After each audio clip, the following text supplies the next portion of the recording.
Uống là nó uống kìa. Cà phê. Phi uống rau má cà phê. Hay trà sữa.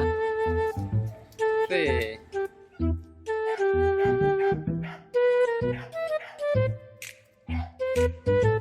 Coffee, coffee.